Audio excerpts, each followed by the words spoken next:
And also the Newton Dynamics SDK was great because it was really small and it did a lot of things we needed. And it wasn't perfect. There was issues you had to get through, such as if you did non-spherical collision, you would have some issues with it slowing down. Now, this first line, my boss changed. It said Dan Goldstein was what went right. And he was basically the person with prior expertise in browser plugin development and helped me out a lot when we got stuck. He also was the other person that when we ran into debugging problems would sit with me and help me solve some of the bugs. And it turns out that almost always happened on Friday nights. So what went right, Friday nights for some reason we always solved the toughest bugs, like bugs that took 2 weeks to fix. So like by 8 o'clock at night on Friday, invariably we'd be finishing some hard bug. Research. We did something I did at Nickelodeon, which I worked prior to the MTV networks, was collect data on people's cards, video cards.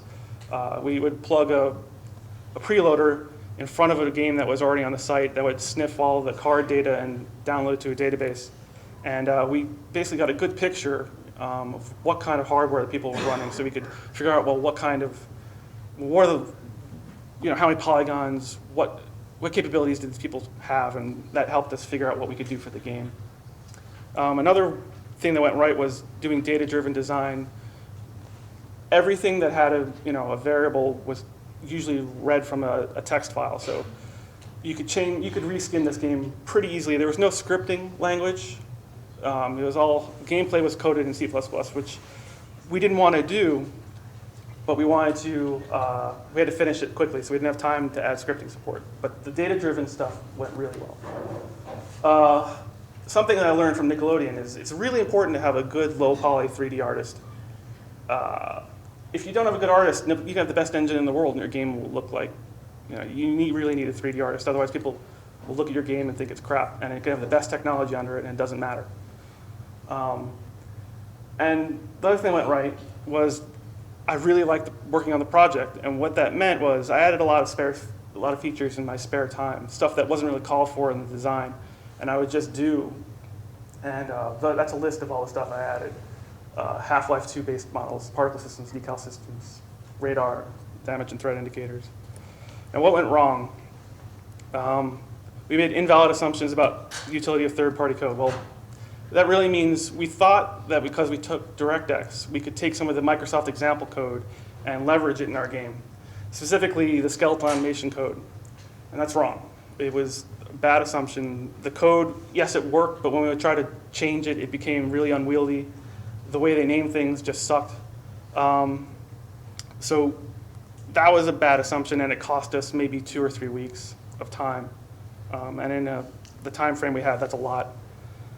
The project did go over in the time budget because we had to write everything, and there's things we just didn't know we needed to write, and we had to write them because they just didn't exist.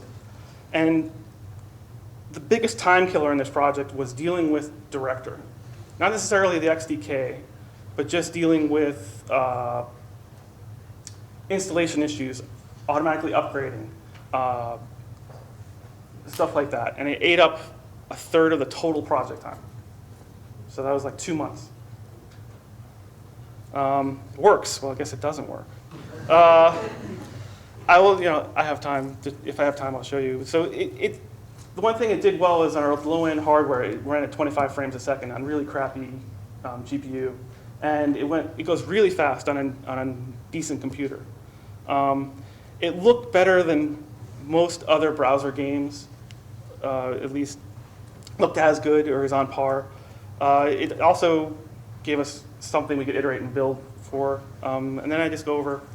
It took 6 months, basically me for 6 months to do the coding. It had a lot of code, 20,000 polygons per level. Texture budget was 32 megs, and we just use these technologies. And this is just some of the hardware stuff. You can't see it, unfortunately. This is the data we collected for the hardware. In the back?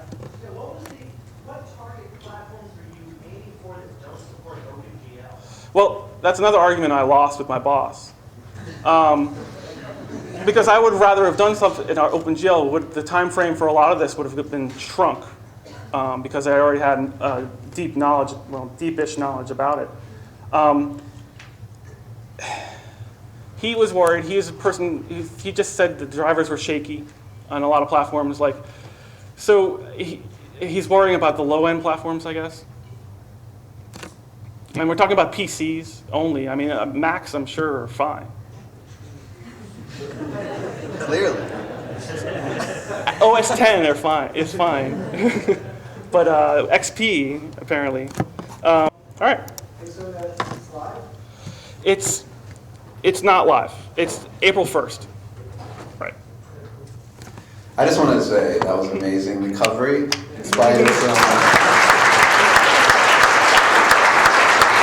And I just think it's brave to try to do a demo running XP on a PowerBook. It works all the time. It just seems Just not this time. wrong.